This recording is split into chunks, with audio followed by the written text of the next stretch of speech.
আসসালামু আলাইকুম। আজকে আমরা আপনারা জানেন যে গতকাল রাতে মাননীয় চিফ অ্যাডভাইজার জাপান 3 দিনের 3 দিন বলবো না, 4 দিনের জাপান সফর শেষে বাংলাদেশে পৌঁছেছেন। আমরা এই জাপান সফরের উপরে যতগুলো মিটিং হয়েছে, যেগুলো ইম্পর্টেন্ট আউটকাম ছিল, সবগুলো আপনাদেরকে জানিয়েছি। আমরা এই সফরটি ছিল খুবই সফল এবং বাংলাদেশ জাপানের মধ্যে যেই সম্পর্ক, এটা আমরা মনে করি যে এই সফরের পরে একটা নতুন উচ্চতায় উঠবে।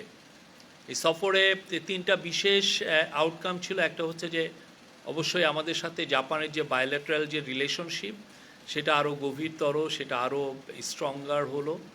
এবং এর ফলে আপনারা দেখেছেন যে জাপান যেই বায়োল্যাটারাল টক্সের পরে যে আমরা যে 6টা এমওইউ সাইন হয়েছে, তার মধ্যে কয়েকটা ছিল খুবই অন্যতম। একটা হচ্ছে যে তারা আমাদেরকে ডেভেলপমেন্ট পলিসি লোন, যেটাকে বাজেট সাপোর্ট বলে, তারা $418 মিলিয়ন আমাদেরকে দিবে জানিয়েছে। এটার এই সংক্রান্ত নোট এক্সচেঞ্জ হয়েছে। তারপরে জয়দেবপুর ঈশ্বরদী ডুয়াল গেজ লাইনটা আমাদের খুবই ইম্পর্টেন্ট, বিশেষ করে বাংলাদেশের রাজধানীর সাথে আমাদের পশ্চিমাঞ্চলের সাথে, পশ্চিম এবং উত্তরের সাথে একটা মানে নিবিড় কমিউনিকেশনের যোগাযোগের জন্য এটা খুবই ইম্পর্টেন্ট একটা লাইন। সেটাকে ডুয়াল গেজ ডাবল ট্র্যাক করা হচ্ছে এবং সেটার জন্য জাপান জানিয়েছে যে তারা আমাদেরকে 92 বিলিয়ন ইয়েন, যেটা সমমূল্য হচ্ছে $641 মিলিয়ন দিবে। এবং ওরা আরও $4.2 মিলিয়ন আমাদেরকে দিচ্ছে বিভিন্ন স্কলারশিপে এবং হিউম্যান রিসোর্সের ডেভেলপমেন্টের জন্য। তো এবং জাপানিজ প্রাইম মিনিস্টার শিগেরু ইশিবার সাথে খুবই সৌহার্দ্যপূর্ণ একটা মিটিং হয়েছে এবং আমরা যে ধরনের আশ্বাসগুলো চাচ্ছিলাম, ওনারা প্রত্যেকটাই আমাদের সাথে বলেছেন যে এই ইন্টারিম গভর্নমেন্টের সাথে তারা থাকবেন। এবং বাংলাদেশ ইন্টারিম গভর্নমেন্ট যে এই মিডি নিয়ে, মানে Maheshkhali Matarbari integrated development initiative, এটা নিয়ে যে একটা মাস্টার প্ল্যান করতে যাচ্ছেন, সেখানে তারা সর্বাত্মক সহযোগিতার আশ্বাস দিয়েছেন। তো এটা আপনি জানেন, এটার এই মিডি প্রজেক্টে আনুমানিক এখন পর্যন্ত প্রাক্কলন করা হয়েছে যে $29 বিলিয়ন লাগবে। তো $29 বিলিয়ন আমরা মনে করছি যে একটা বড় অংশ, মানে বড় সাপোর্ট আমরা জাপান থেকে পাবো। এবং জাপান বলেছে যে তারা ইন্টারিম গভর্নমেন্টের সাথে আছে এবং ইন্টারিম গভর্নমেন্ট এই ইনিশিয়েটিভগুলোই তারা সবসময় থাকবে। আরও 2টা মেজর এই ট্যুরের মেজর দিক ছিল, হলো একটা হচ্ছে ইনভেস্টমেন্ট, জাপানিজ ইনভেস্টমেন্টকে অ্যাট্রাক্ট করা। আপনারা জানেন প্রফেসর ইউনুস বারবার বলছেন যে বাংলাদেশকে একটা ম্যানুফ্যাকচারিং হাব হিসেবে ওনার স্বপ্নটা বাংলাদেশকে একটা ম্যানুফ্যাকচারিং হাব হিসেবে ট্রান্সফর্ম করা। তো এই স্বপ্নর জন্য যেটা লাগবে, আমাদের প্রচুর ফরেন ডাইরেক্ট ইনভেস্টমেন্ট লাগবে। জাপানিজরা জানেন পুরো পৃথিবীতে তারা এখন ইনভেস্ট করছে। তারা আগে যেটা ছিল, তারা নতুন একটা পলিসি নিয়েছে, সেটা হচ্ছে চায়না প্লাস ওয়ান। আগে ওদের অনেক ইনভেস্টমেন্ট চায়নামুখী ছিল, এখন চায়নার বাইরে যেয়েও অন্যান্য দেশে তারা ইনভেস্ট করছে। তো আমাদের চিফ অ্যাডভাইজার জাপানের যে মেন ইনভেস্টমেন্ট এজেন্সি জেট্রোর চিফের সাথে মিটিং করেছেন এবং প্রথমে ওই দিনে উনি জেট্রো চিফের সাথে মিটিং করার পরে সিলেক্ট কিছু বড় বিজনেসম্যান, যারা মানে যেমন সুমিটোমো, মারুবিনি, জেরা, এই কোম্পানিগুলোর সাথে আলাদা উনি আর একটা স্মল গ্যাদারিংয়ে মিটিং করেছেন। পরে একটা বড় একটা মিটিং করেছেন, সেখানে সব ইনভেস্টররাই ছিলেন, পুরো হাউসটা প্যাক ছিল। সেখানে উনি আহ্বান করেছেন জাপানিজদেরকে যে ইনভেস্ট করার জন্য। এবং উনি খুবই, আমরা বলবো যে আমরা খুবই ভালো পজিটিভ রেসপন্স পেয়েছি। যেমন আমাদের চায়না ট্যুরের পরে দেখেছেন যে কিভাবে চাইনিজ ইনভেস্টররা বাংলাদেশে এসছে। আমরা আশা করছি এই জাপান ট্যুরের পরে অনেক বড় বড় জাপানিজ ইনভেস্টর বাংলাদেশে আসবেন এবং তাদেরকে সর্বাত্মক সহযোগিতা করা হবে বাংলাদেশে ইনভেস্টমেন্ট করার জন্য। আর তৃতীয় যেটা খুবই ইম্পর্টেন্ট দিক সেটা হচ্ছে যে জাপানের যে ম্যান পাওয়ারের যে মার্কেট, সেটা আমরা মনে করছি যে এই সফরের পরে এটা নতুন দুয়ার আমাদের জন্য খুললো। এটার জন্য কিছু এগ্রিমেন্ট হয়েছে এবং আমরা আশা করছি, এবং জাপানিজ কোম্পানিগুলো যারা আমাদের সাথে সেই একটা এই সংক্রান্ত একটা সেমিনার হয়েছে, সেখানে জাপানিজ কোম্পানিগুলো জানিয়েছে যে তারা আগামী 5 বছরে বাংলাদেশ থেকে 1 লক্ষ লোক নিতে চায়।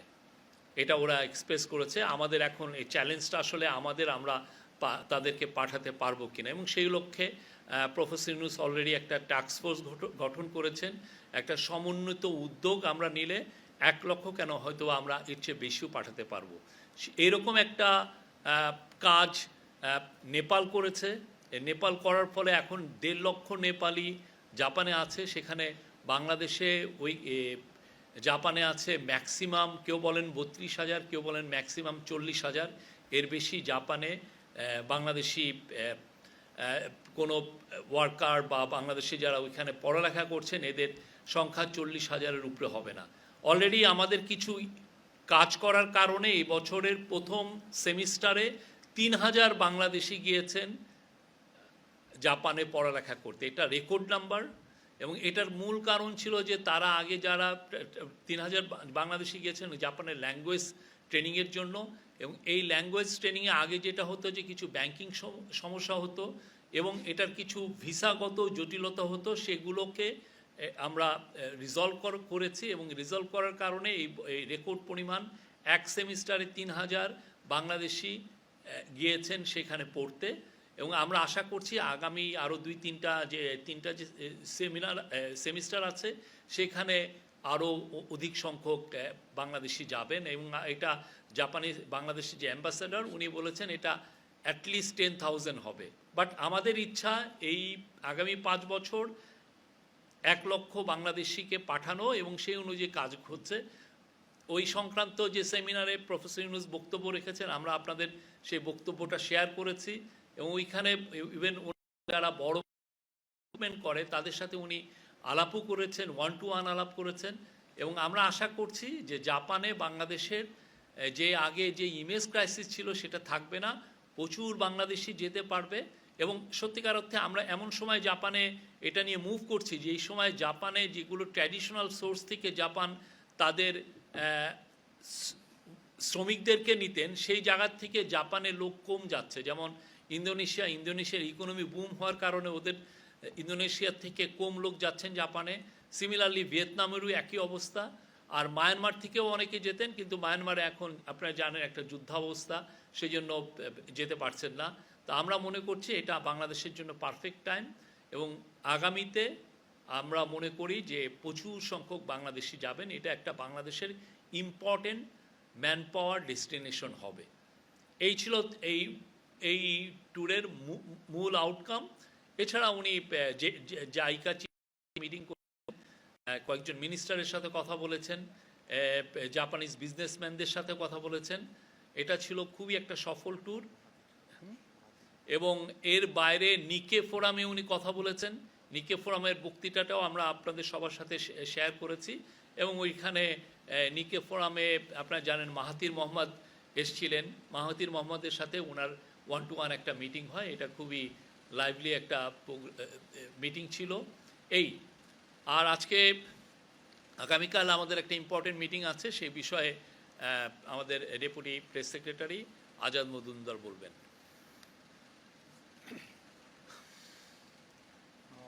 আসসালামু আলাইকুম।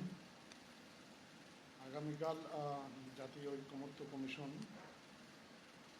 ওনারা আমাদের সংস্কার প্রক্রিয়ার সাথে যে সমস্ত রাজনৈতিক দলগুলো সম্পৃক্ত আছেন তাদের সবাইকে আমন্ত্রণ জানিয়েছেন একটি দ্বিতীয় দফায় আলোচনা শুরু করার জন্য সংস্কার প্রক্রিয়া নিয়ে। আমাদের মাননীয় প্রধান উপদেষ্টা এই আলোচনার উদ্বোধন করবেন। আলোচনাটা এই ফরেন সার্ভিস একাডেমিতে শুরু হবে। সেখানে সংস্কার প্রক্রিয়ার সাথে সংশ্লিষ্ট সব রাজনৈতিক দলের প্রতিনিধি দলকে আমন্ত্রণ জানানো হয়েছে। আমরা আশা করছি যে এই দ্বিতীয় দফা যে আলোচনা, যেটা আগামীকাল থেকে শুরু হচ্ছে, এটা খুব শিগগিরই শেষ হবে। এবং এই আলোচনাটা শেষেই ওনারা জুলাই চার্টার যেটা নিয়ে কাজ করা হচ্ছে সেই বিষয়ে একটা সুস্পষ্ট ঘোষণা দিতে পারবেন এবং খুব খুব শিগগিরই হয়তো বা ওনারা আশা করছেন যে সেটাও স্বাক্ষরিত হয়ে যাবে। ধন্যবাদ। আরেকটা জিনিস হচ্ছে আগামীকাল আপনারা জানেন যে জাতীয় বাজেট ঘোষণা করা হবে। বাংলাদেশ টেলিভিশন থেকে বাজেট বক্তৃতা সরাসরি সম্প্রচার করা হবে বিকাল 3টে থেকে, এবং বাজেট ডকুমেন্টটা সচিবালয়ের পিআইডি থেকে আপনাদের সাংবাদিকদেরকে সবাইকে সরবরাহ করা হবে। এছাড়া আমরা এটা শেয়ার করবো, এই ফিনান্স মিনিস্ট্রি এটা শেয়ার করবে তাদের ওয়েবসাইট।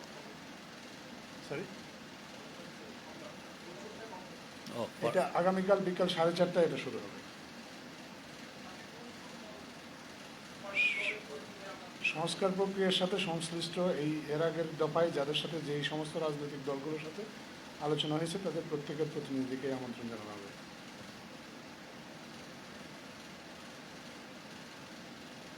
এ বিষয়ে আরও যদি কোনো প্রশ্ন থাকে। হ্যাঁ, মাইক নিয়ে বলেন। আমাদের রাজনীতি লিখন আমি বেশি সফল রাখছি জাতীয় 1 লাখ এই জনশক্তি ব্যাপারে আমার দিয়ে তারা আসলে কি ধরনের জনবল কি ধরনের এটা সব ধরনের জব অপরচুনিটি হবে। এটার আসলে এটা নিয়ে কাজ করছেন যারা বাংলাদেশি, যারা অভিবাসী আছেন সেখানে, তারাও এটা নিয়ে কাজ করছেন। তো ওদের ডিমান্ডটা সব ধরনের ডিমান্ডই আছে, বাট ওদের মূল বিষয়টা হচ্ছে যে একটু ল্যাঙ্গুয়েজ ট্রেনিংটা লাগে। তো বাংলাদেশে যেটা হচ্ছে যে আমরা যেই ল্যাঙ্গুয়েজটা ট্রেনিং দিচ্ছি সেটা হচ্ছে ওদের স্ট্যান্ডার্ডে বলে N5। তো ওরা আসলে চাচ্ছে যে N4 যে যাবে সে সাথে সাথেই যে কোনো ধরনের চাকরি পাবে, depending on his or her skill. তো এইটা ওরা ল্যাঙ্গুয়েজে জোর দিচ্ছে, বাট ইদানিং ইভেন ল্যাঙ্গুয়েজের ক্ষেত্রেও আমরা যেটা দেখছি যে ওরা কিছু কিছু ছাড় দিচ্ছে, বিশেষ করে যেমন ধরেন বাস ড্রাইভারের ক্ষেত্রে। আগে যেটা N4 ছাড়া ওরা নিতই না, এখন ওরা বলছে যে না N5ও নিবে। তো ওরা এইটা আমরা আশা করছি যে আরও সামনে এটা নিয়ে আরও আমাদের মধ্যে কথাবার্তা হবে, এবং এই দুয়ারটা আমরা মানে এটা খুবই প্রফেসর ইউনুস এটা খুবই চেষ্টা করছেন যে এটা যত দ্রুত এই দুয়ারটা খুলে এবং যত বেশি সংখ্যক বাংলাদেশকে আমরা জাপানে পাঠাতে পারি।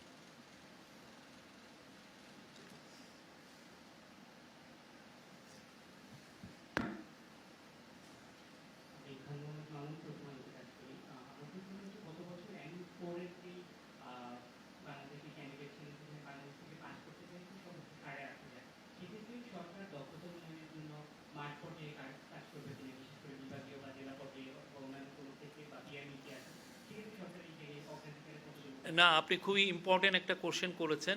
এটা আমরা আসলে দেখছি যে অন্যান্য দেশ কিভাবে করেছে, বিশেষ করে নেপাল, ইন্দোনেশিয়া, ওরা তো এই কাজটা অলরেডি করেছে। কিভাবে ওরা এত অধিক সংখ্যক ছেলে মেয়েদেরকে পাঠাতে পারলো। তো সেই জায়গাটা আমরা আসলে নেপালের যে অভিজ্ঞতা সেটা আমরা নিব। নেপালের অভিজ্ঞতা ওরা ওদের পুরো আমরা জানতে চাচ্ছি যে কিভাবে ওরা স্টেপ বাই স্টেপ এগিয়েছে। তো আমাদের খুব দ্রুত স্কেল আপ করতে হবে। এই স্কেল আপ করার জন্য যে কাজগুলো দরকার সেই লক্ষ্যেই আসলে এই টাস্ক ফোর্সটা করা হয়েছে, এবং টাস্ক ফোর্স এটার বিষয়ে নিবিড়ভাবে কাজ করবে, এবং সেক্ষেত্রে আমাদের সাথে জাপানে যারা বাংলাদেশি আছেন তারাও আমাদের সাথে কাজ করবেন, তারা ব্রিজ বিল্ডার হিসেবে কাজ করবেন। আমরা আশা করছি যে এই সংক্রান্ত যতগুলো মানে বাধা আছে এগুলো প্রত্যেকটাই কত দ্রুত আমরা দূরীভূত করতে পারি সেই কাজটা আমরা করছি, এবং এই কাজটা সামনে আরও বেগবান হবে।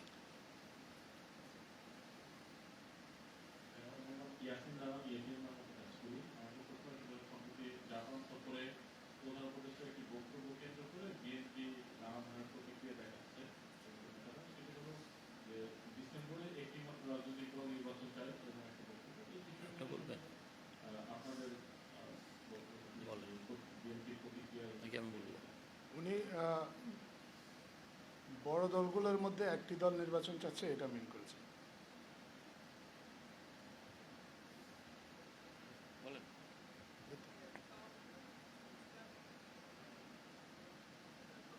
আমি একটু ক্লিয়ার করি, বড় দলগুলোর মধ্যে একটি দল ডিসেম্বরে নির্বাচন চাচ্ছে এটা বলেছে। নির্বাচন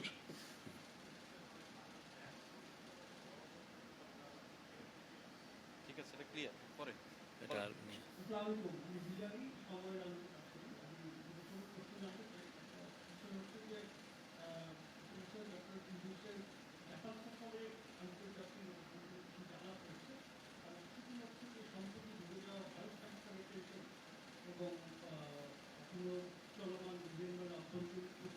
দাঁড়া, আমি দিব এটা।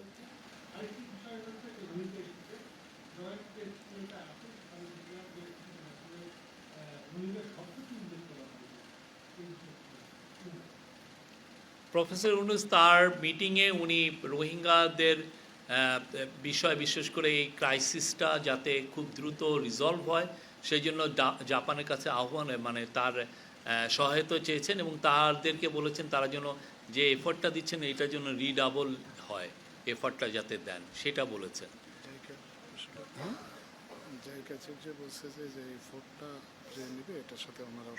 আর জাইকা চিফের সাথেও এটা নিয়ে আলাপ হয়েছে এবং জাইকা চিফ বলেছেন যে যারা ইন্টারন্যাশনাল, যারা এই যে হিউম্যানিটেরিয়ান যে রেসপন্সের যে বিষয়গুলো আসে সেটাই যারা তারাও এটার সাথে সংযুক্ত হতে চায় এবং তারা এটার সাথে পার্টিসিপেট করবে, তারাও আমাদের সাথে আছে।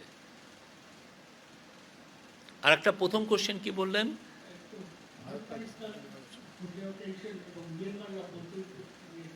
না না, এটা তো আমাদের সাথে ওনাদের বায়োলেটারাল মিটিং হয়েছে, সেটা আমাদের সাথে ওনারা বলেছেন যে বাংলাদেশের এই বে অফ বেঙ্গল রিজিয়নে এবং এই পুরো ইন্দো প্যাসিফিকে বাংলাদেশের ইম্পর্টেন্সটা খুবই তারা হাইলাইট করেছেন, বলেছেন। তারা বলেছেন যে এটা মানে পিস অ্যান্ড স্ট্যাবিলিটি এই পুরো রিজনের জন্য বাংলাদেশের পজিশনটা খুবই ক্রিটিক্যাল এবং ওরা সেই অনুযায়ী বাংলাদেশের এফার্টটাকেও তারা প্রেজ করেছেন।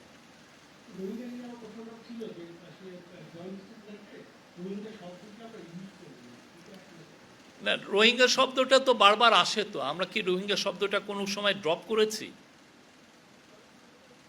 না, এটা যে থাকতেই হবে এমন তো না, আমরা তো বারবার এটা নিয়ে আলাপ করছি, তো সব সময় আলাপ করছি। তো প্রফেসর ইউনূস কি কোনো সময় আগের মতো দেখেছেন? আগের রেজিম তো FDMN বলতো সব সময়, রোহিঙ্গা শব্দ বলতে ওনাদের একটু কষ্ট হতো।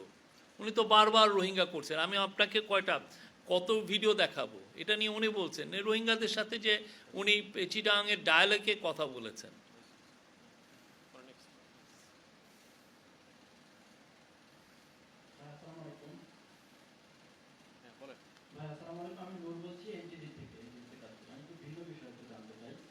গতকাল আন্তর্জাতিক গুম সপ্তাহ উপলক্ষে মানবাধিকার সংগঠন অধিকারের একটা প্রোগ্রাম ছিল জাতীয় প্রেস ক্লাবে এবং সেখানে গুমের শিকার ব্যক্তি যারা রয়েছেন তাদের পরিবারের সদস্যরা উপস্থিত ছিলেন। তারা আসলে বলছিলেন হচ্ছে সরকার দায়িত্ব নেওয়ার 10 মাস পার হয়ে গেছে, এখন পর্যন্ত তারা এটুকু জানেন না তাদের পরিবারের সদস্য যারা গুম হয়েছেন, নিখোঁজ হয়েছেন, তারা আদৌ জীবিত আছেন কিনা অথবা মারা গেছেন। সরকার এখন পর্যন্ত এতটুকু তাদেরকে নিশ্চিত করতে পারেনি কেন? আর গুমের শিকার একজন ব্যক্তি বলেছেন তিনি যখন 5-6 তারিখের দিকে ডিজিএফআই হেডকোয়ার্টারে ছিলেন তখন ডিজিএফআই পক্ষ থেকে তাদেরকে বলা হয়েছে বাংলাদেশে যারা ছিল বিভিন্ন গোপন বন্দিশালা যেগুলো ছিল এদেরকে সবাইকে ছেড়ে দেওয়া হয়েছে, তবে সীমান্তের ওপারে অর্থাৎ ভারতে কেউ কেউ থাকতে পারে, এই ধরনের একটা কথা বলা হয়েছিল সরকারের তরফ থেকে। ভারতের সঙ্গে কোনো ধরনের যোগাযোগ করা হচ্ছে কিনা, আদৌ সেখানে বাংলাদেশি কোনো নাগরিক আগের রেজিমের দ্বারা গুম হয়ে এখনো বন্দী আছেন বা আপনারা কোনো উদ্যোগ দিচ্ছেন কিনা, এখন পর্যন্ত দিতে পারেননি। আপনি কি গুম কমিশনে কি ভিজিট করেছেন, গিয়েছেন কোনো একবার? এই যে গুলশানে যে গুম কমিশন যে কাজ করছে আপনি একবারও ভিজিট করেছেন? তাহলে আপনি যদি যেতেন তাহলে দেখতেন যে তারা দিন রাত কাজ করছে। আমি নিজে গিয়েছি, সবার টেস্টিমনি নিয়েছে। এই জিনিসটা তো খুবই প্রতিটা ডিটেলস নিতে হয়। অলরেডি প্রথম কাজটা কি যে ইস্ট্যাবলিশ করা কতজন গুম হয়েছেন, সেই কাজটা নিয়ে কত ডিটেল নিতে হয়, টেস্টিমনিগুলো নিতে হয়। প্রত্যেকের ইন্টারভিউ ওরা নিচ্ছেন, কেউ ইভেন শুক্র শনিবারও কাজ করছেন। আমি আপনাকে রিকোয়েস্ট করব প্লিজ আপনি গুম কমিশনে যান, তাদের সাথে কথা বলেন, তারা কি কাজ করছে একটু দেখেন। হ্যাঁ, যারা গুমের শিকার হয়েছেন তারা তো অবশ্যই তারা তাদের ন্যায় বিচারটা চাবেন, তাদের আত্মীয় স্বজন অনেকেই এখনও নিখোঁজ আছেন তাদেরকে চাবেন। তারা কেন, আমরা সবাই পুরো জাতি হিসেবে সবাই আমরা চাই, জানতে চাই কি হয়েছে।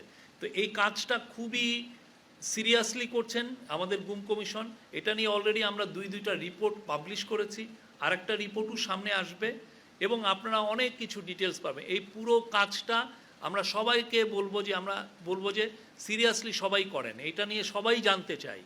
ওনারা ওনাদের কাজটা করছেন, আমরা আপনাদের সাংবাদিকদেরও বলবো যে এটা নিয়ে আরও সিরিয়াস জার্নালিজম করেন।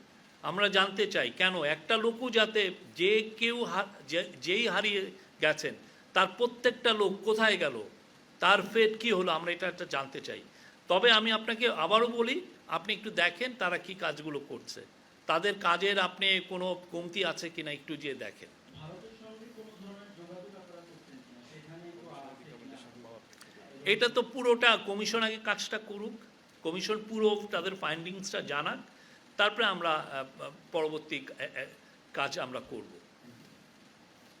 শফিক ভাই, আমার নাম মোস্তফা মল্লিক, আমি চ্যানেলে কাজ করি।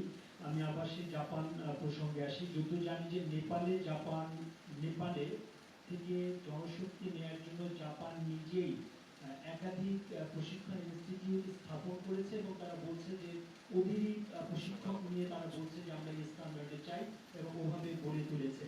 তো আমি নেপালেরটাই জানি। তো বাংলাদেশে আসলে জাপান এ ধরনের কিছু করেছে কিনা, যেহেতু দক্ষ ম্যানপাওয়ার নেই। আমাদের জানা হচ্ছে যে জাপানেও নেপালের বিষয়টাও প্রথমে প্রাইভেট সেক্টর লিড ছিল, ওরা একটা ফাউন্ডেশনের মতো করেছে, সেইভাবে এগিয়েছে। তো আমরা নেপালের ওরা কিভাবে এটাকে স্কেল আপ করেছে এটা আমরা ওদের থেকে আরও ইন্টেন্সিভলি ওদের থেকে জানবো, জেনে আমরা এই যেই জায়গায় আমাদের গ্যাপ আছে সেই জায়গাগুলো অ্যাড্রেস করা হবে এবং সেই অনুযায়ী এটা খুবই প্রফেসর ইউনূস এটাকে প্রায়োরিটি হিসাবে নিয়েছেন এবং এটা আপনারা খুব শীঘ্র এটার রেজাল্ট দেখতে পাবেন।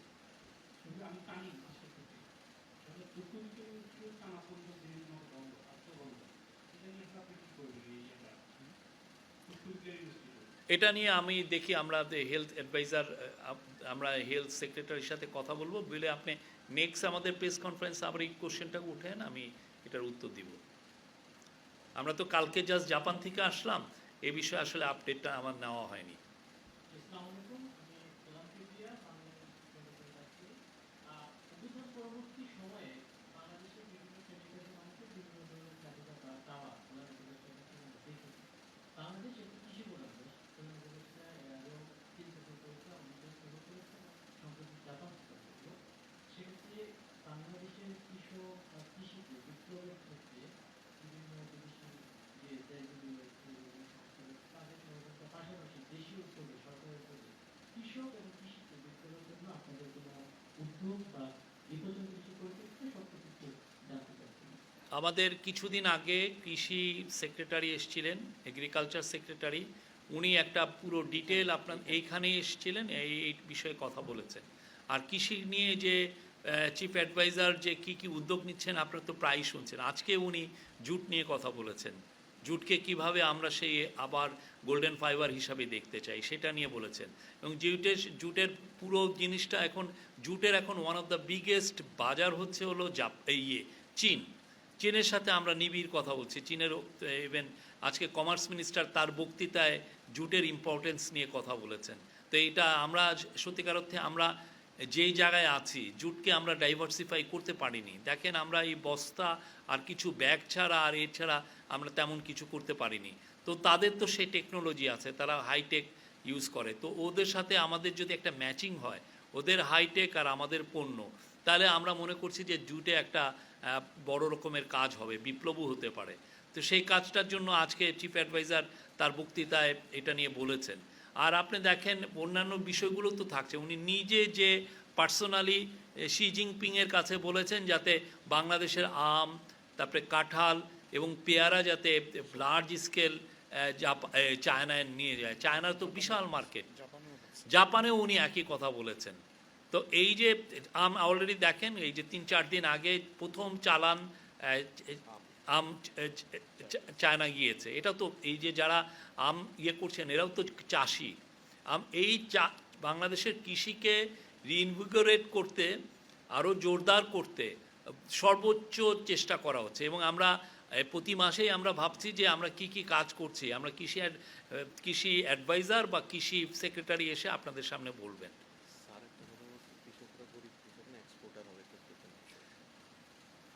আমি ফয়জুল ফয়সাল হ্যালো বাংলাতে কাজ করি। বর্তমান সময়ে আমরা দেখতে পাচ্ছি যে মানবিক কল্যাণ নিয়ে সব জায়গায় আলোচনা সমর্থন শোনা হচ্ছে এই মানবিক করিডরের সুনির্দিষ্ট তথ্য আপনাদের কাছে আছে কিনা, যে মানবিক করিডর আদৌ দেওয়া হবে কিনা? জাতি এই নিয়ে খুবই এটা জানতে চায় আপনাদের এটা নিয়ে আমাদের ন্যাশনাল সিকিউরিটি অ্যাডভাইজার 1 ঘন্টারও বেশি কথা বলেছেন এই কিছুদিন আগে। আপনি কি ওই পুরো ভিডিওটা দেখেছেন? আমি আপনাকে অনুরোধ করব এটা নিয়ে একটু দেখেন। আমরা এটা নিয়ে অনেকগুলো স্টেটমেন্ট দিয়েছি, এটা নিয়ে কোনো ধরনের কোনো অ্যাম্বিগুইটির কোনো সুযোগ নাই। উনি এটা নিয়ে বারবার বলেছেন। আমি আপনাকে অনুরোধ করব সেই ভিডিওটা একটু দেখেন। থ্যাংক ইউ বলে থ্যাংক ইউ। আসে আর এনি আদার? সব দল 28টা দল এখন পর্যন্ত দাওয়াত পাইছে, তারা অংশ নিচ্ছে সম্ভবত তারা সংস্কার প্রক্রিয়ার সাথে যারা যারা অংশ নিছে, এর আগে যাদের সাথে এই বিভিন্ন পর্যায়ে কনসেনসাস কমিশন। কনসেনসাস বিল্ডিং কমিশনের মিটিং হয়েছেন, তাদের সবার প্রতিনিধিকেই আমন্ত্রণ জানানো হয়েছে। না, এটা ধারাবাহিকভাবে হবে। আগামীকাল শুরু হবে 2য় পর্যায়ের আলোচনা। মাননীয় প্রধান উপদেষ্টা এই আলোচনাটা উদ্বোধন করবেন, কিন্তু ওনার উদ্বোধনের পরও আলোচনাটা কন্টিনিউ করবে। আমরা আশা করছি ঈদের আগে আরও 1-2বার আলোচনা হবে, ঈদের পরপরই হয়তো আবার নতুন করে আবার শুরু হবে, এবং আমরা আশা করছি যে খুব শীঘ্রই এই আলোচনাটার একটা সমাপ্তি টানা যাবে। Thank you. এক্ষেত্রে আমার সম্রাট আনোয়ার, আমি এই দিন কাজ করি। আসলে যে কিছুক্ষণ আগে আপনি একটা হ্যাঁ, আপনি একটা স্ট্যাটাস দিয়েছেন, সেখানে বলেছেন যে আগামী বছরের 30 জুন মাননীয় প্রধান 30 জুনের মধ্যে আগের রোলে ফিরে যাবেন। 30 জুন। তো এর মধ্যে আমি যদি জিজ্ঞেস করি যে প্রধান উপদেষ্টা সময় দিয়েছেন যে এই বছরের ডিসেম্বর থেকে জুনের মধ্যে নির্বাচন হবে, যখন বিএনপি চাচ্ছে ডিসেম্বরের মধ্যে হবে। তার মানে যদি নির্বাচনটা আগেই হয়ে যায়, তাহলে তোমার জুন পর্যন্ত থাকার কোনো না, এটা আপনি একটু, আমি বলছি বাই জুন 30, মানে 30 জুনের মধ্যে। এটা আগেও হতে পারে 30 জুনে, মানে এর বেশি যাবে না। আপনি একটু, আমার মনে হয় যে আবার একটু দেখেন যে বাই জুন 30 মানে কি, এর মধ্যে এটা ডিসেম্বরে হতে পারে, জানুয়ারিতে হতে পারে, ফেব্রুয়ারিতে হতে পারে, মার্চে হতে পারে, এপ্রিলে হতে পারে, মেতে হতে পারে, জুনেও হতে পারে। জুনের 30-এর পরে ওই পরে আর যাবে না। জি, বলেন আকাশ ভাই।